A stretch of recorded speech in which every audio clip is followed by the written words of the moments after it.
Hi, my name's TINMAN Johnson and I'm a cartoonist. The thing that got me started with cartooning was just scribbling as a youngster, and when I was about 6 the movie Aladdin came out and I saw how the animation process worked and the behind the scenes look at that stuff, so a lot of those things influenced me, as well as the Sunday comics every Sunday in the paper. The way my work is created is very low key, lo-fi kind of process, and that's pretty much pencil on paper and at the moment texture on paper as well.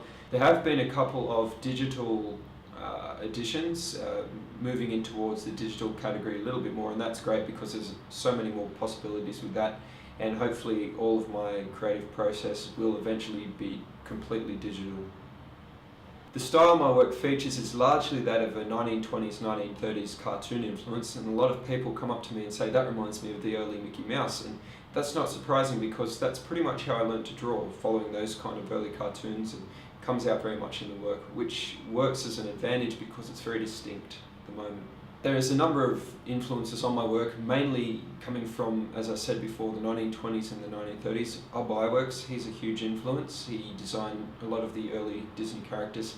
On a local scene, Reg Mombasa, he's fantastic. He does all sorts of crazy stuff, and a lot of that craziness comes out in my work too. It's not too straight, not too cute, and I don't want it to be too cute.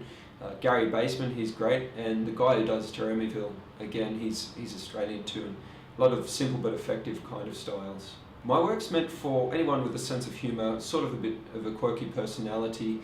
Age-wise, I wouldn't give it to anyone in primary school, so I'm thinking 12, 13 and up, because although there's nothing too obscene in there, there are a couple of sort of questionable, jokes now and then that if it doesn't go over their head, then it might be inappropriate for a primary age kid, but high school and up pretty much, and just anyone with a quirky sense of humour. There are many things about what I do that I love, I really enjoy doing. The creative process itself, before anything else happens, that's one of the best parts in doing it, seeing your ideas come out on paper.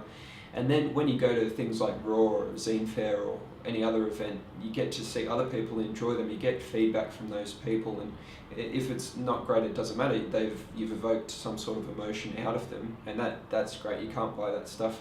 Other things I like too are meeting the people who go to these events, whether they be the patrons or fellow sellers, because you're always getting ideas from other people, and I think that's, you can't buy that stuff. It's just a wonderful feeling to be around like-minded people.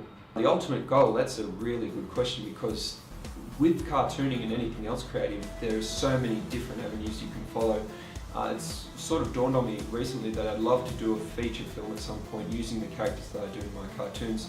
On a more immediate level, it's to do sort of weekly strips, a bit more immediate kind of impact that you don't have to buy the zine or whatever, you can access these ones online and move them into a more digital kind of field as well.